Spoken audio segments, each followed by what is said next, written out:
गंगा के किनारे खेल खेलने जाते, कभी कभी जंगलों में शिकार खेलने के लिए जाते मणि पर्वत की तरफ, तो कहते हैं राम जी के हाथों से जो छोटे छोटे पशु पंछी मर जाते तो वो सीधे बैकुंठ धाम की ओर जाते, क्योंकि भगवान के हाथों जो प्राण त्याग रहे हैं,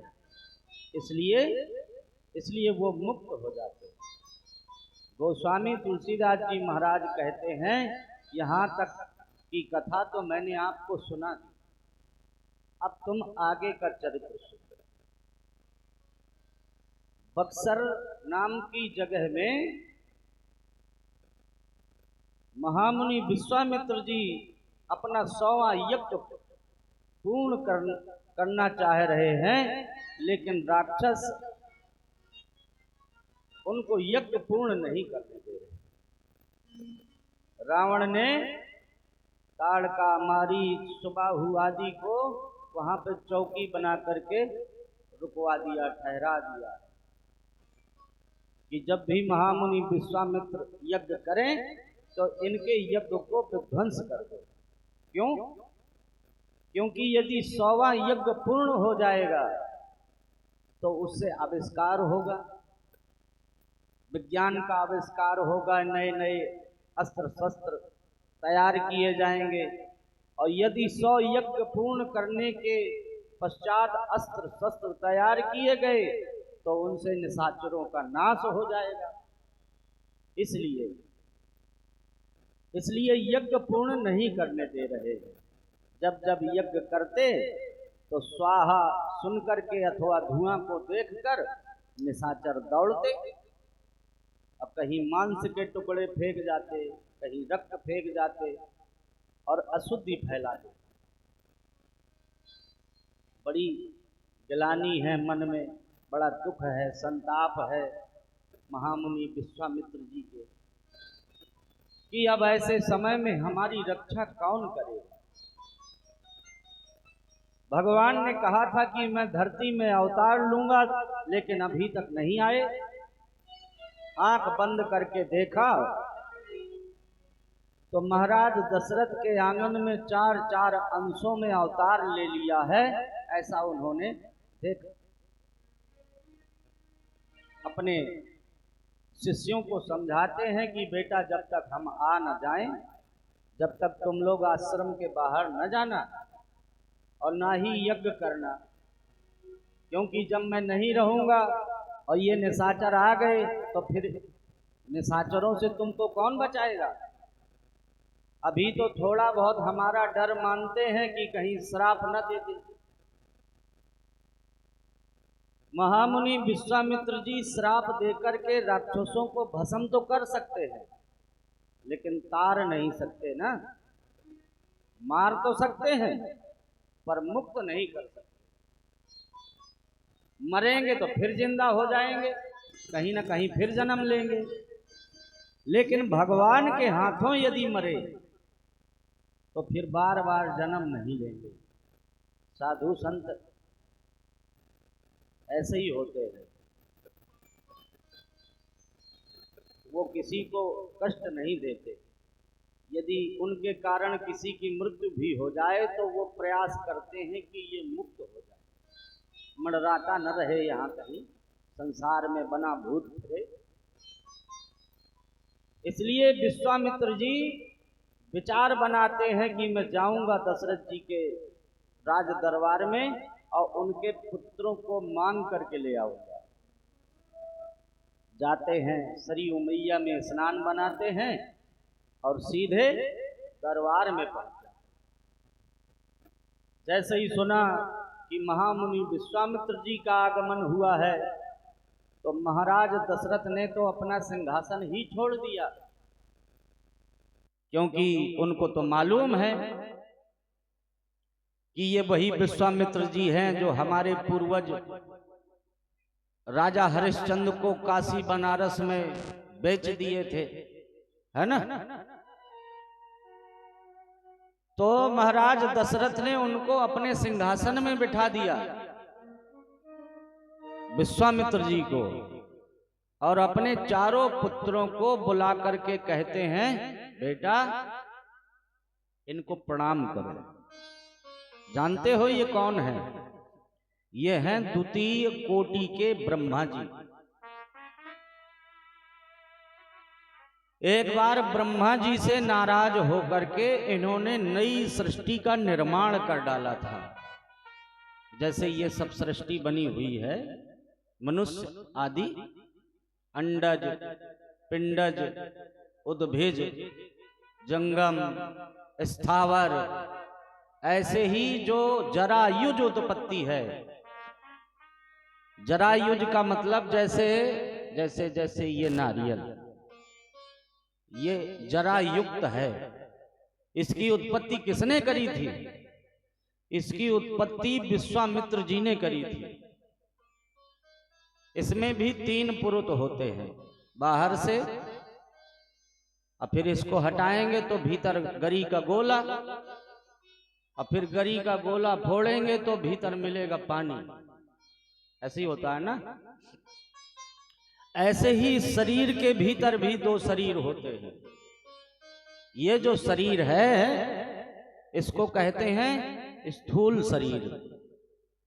अब इसके भीतर एक शरीर होता है, उसको कहते हैं सूक्ष्म शरीर, और उसके भी भीतर एक शरीर होता है जिसको कहते हैं कारण शरीर। अब तीनों शरीर के भीतर फिर कहीं तुम होते हो।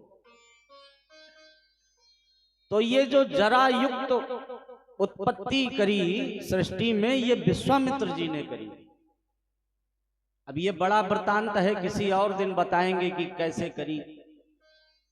पर ये ऐसे महामुनि हैं जिनकी कृपा यदि किसी को मिल जाए तो मानो जैसे जैसे ब्रह्मी जी की कृपा मिल गई हो। इन्होंने देवराज से नाराज होकर के एक क्षत्रिय राजा को, त्रसंकु नाम के राजा को, स्वर्गलोक नया बना करके दे दिया था अंतरिक्ष में। बड़ा नाम सुना तो राम जी प्रणाम करने लगे तीनों भाइयों के साथ। कहते हैं हमारा तो धन्य भाग्य जो आज आपके दर्शन मिल गए। वैसे भी संसार में यदि सबसे बड़ा सुख देखा जाए तो कहते हैं संत मिलन सम सुख जग नाही। संत यदि मिल जाए तो समझो सबसे बड़ा सुख मिल गया। इसके समान संसार में दूसरा कोई सुख नहीं होता।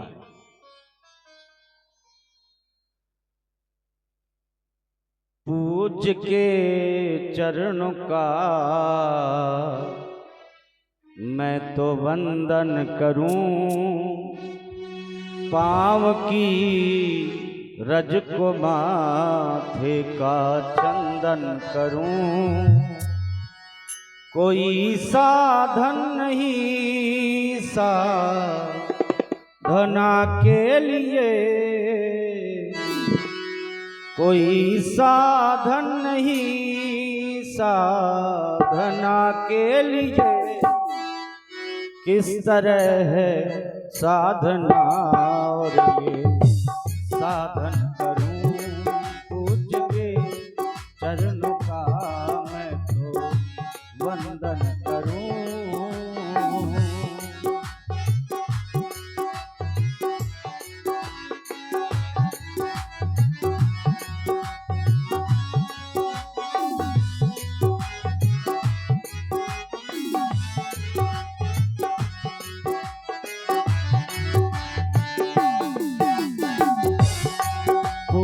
के चरणों का मैं तो वंदन करूं। पाँव की रज को माथे का चंदन करूं। कोई साधन नहीं साधना के लिए, कोई साधन नहीं साधना के लिए। किस तरह है साधना और ये साधन करूं। किस तरह है साधना और ये साधन करूं।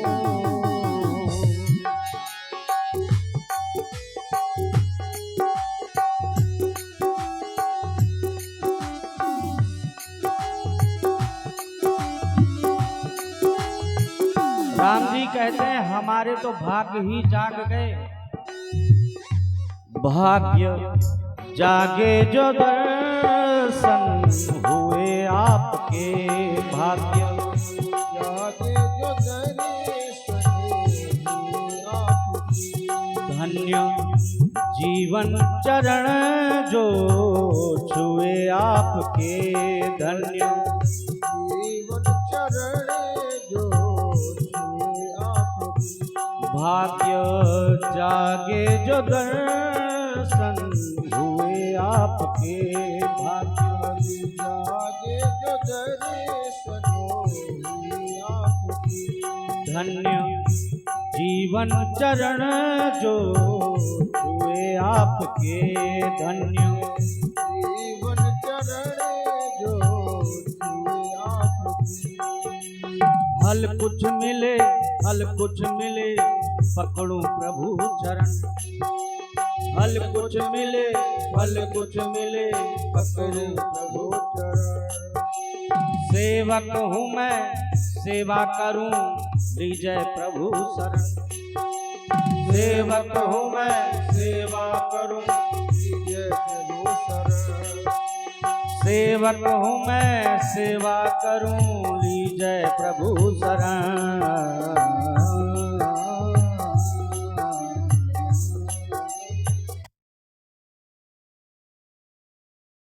जागे जो दर्शन हुए आपके, धन्य जीवन चरण जो छुए आपके। हल कुछ मिले, हल कुछ मिले पकड़ूं प्रभु चरण।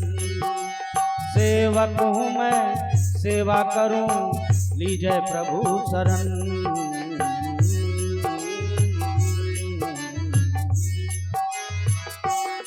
अद्विती आभा का आराधन करूं, अद्विती आभा का आराधन करूं। कोई साधन नहीं साधना के लिए, कोई साधन नहीं साधना के लिए। किस तरह है साधना और ये साधन करूं, पूज के चरणों का मैं तो वंदन करूं। पाँव की रज को माथे का चंदन करूं। कोई साधन नहीं साधना के लिए, कोई साधन नहीं साधना के लिए। किस तरह है साधना साधन करूं, पूज के चरणों का मैं तो वंदन करूं, वंदन करूं, वंदन करूं। मुनिवर अहम त्वाम वंदे, मुनिवर अहम त्वाम वंदे। शुभाशीष देते हैं विश्वामित्र जी चारों कुमारों को।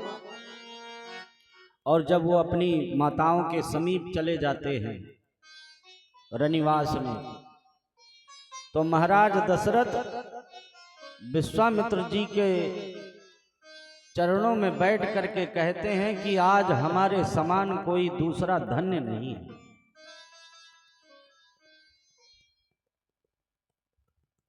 महाराज आपको कहने में देर है, हमको करने में देर न लगेगी। आप कृपा करके बताएं कि हम आपकी क्या सेवा करें, क्या दे दें आपको। तो महामुनि विश्वामित्र जी कहते हैं, अनुज समेत देहु रघुनाथा, निश्चर बध में होहु सनाथा। यदि देना है तो राम जी के साथ उनका छोटा भाई लक्ष्मण ये हमको दे दीजिए। उससे क्या होगा, उससे निशाचरों का वध हो जाएगा। अब मैं सनाथ हो जाऊंगा। हमारी यज्ञ में निशाचर हमें परेशान करते प्रताड़ित करते हैं। अब आप लोग हो क्षत्रिय, तो क्षत्रियों का ये धर्म है कि ब्राह्मण लोग सुख शांति से अनुष्ठान पूजा पाठ साधु संत कर पावे, उनकी रक्षा करें। इसलिए हमको आपसे बड़ी आशा है और इसी आशा अभिलाषा को पूर्ण करने के लिए आपके पास आ गए हैं। और जैसे ही सुना कि राम जी को दे दें तो महाराज दशरथ दुखी हो गए। कहते हैं कुछ और मांग लिया होता तो शायद मैं दे देता। आप हमसे गाय मांग लीजिए, सोना चांदी आभूषण हीरे जवाहरात ये मैं सब कुछ दे दूंगा। यज्ञ में लगने वाली सामग्री मांग लीजिए, पर राम जी को क्यों मांग रहे हैं? राम जी कोई देने वाली वस्तु है क्या? राम देत नहीं बनत गोसाई, राम जी कहीं देते बनता है? अच्छा, अपनी कोई वस्तु हो तो दे दी जाए। राम जी केवल हमारे थोड़ी है, राम जी तो साधु संतों का धन है। राम जी शंकर जी के प्राण हैं। अच्छा बताइए, दूसरे के धन को, दूसरे के प्राण को भला तीसरा कैसे दे सकता है? अब बहुत प्रकार से रुदन करने लगते हैं। तब कहते वशिष्ठ जी ने समझाया, वशिष्ठ जी ने समझाया कि कहीं ऐसा न हो विश्वामित्र जी क्रोध करने लग जाएं, और यदि विश्वामित्र जी को क्रोध आ गया तो एक बार विश्वामित्र जी ने क्रोध में आकर के इन्हीं के पूर्वज राजा हरिश्चंद्र की ऐसी परीक्षा ली थी कि उसका सारा राजपाट छीन लिया, उसकी पत्नी को भी बेच दिया, उसके बच्चे को भी बेच दिया, यहां तक कि राजा हरिश्चंद्र को भी बेच डाला था। बड़ी कठिन परीक्षा लेते हैं महाराज, इसलिए इनको क्रोध ना आने पावे।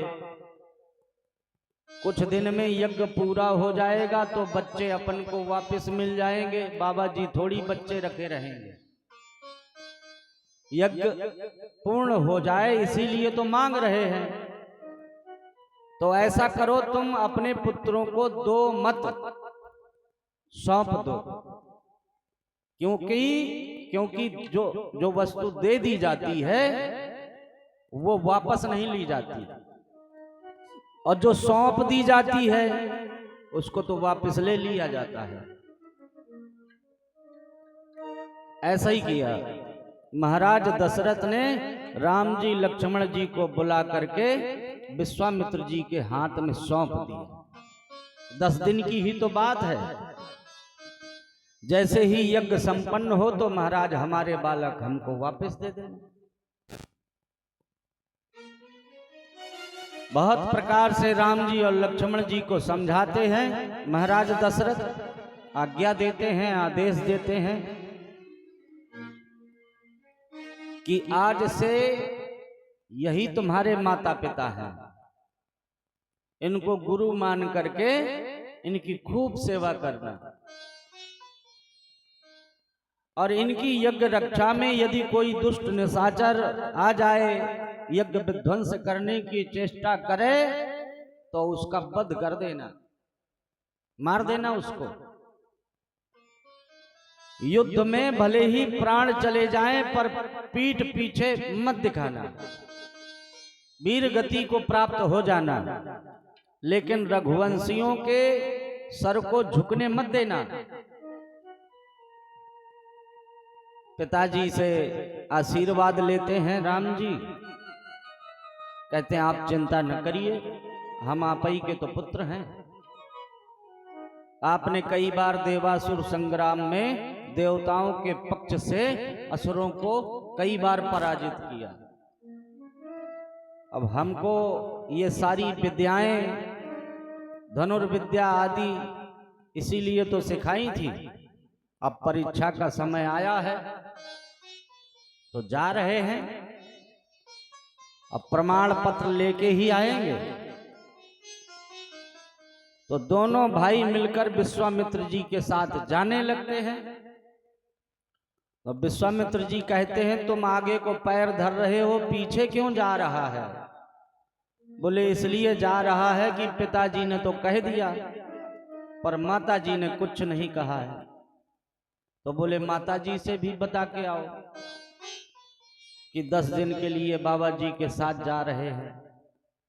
तो राम जी और लक्ष्मण जी दोनों जाते हैं और माताओं से भी आशीर्वाद लेते हैं।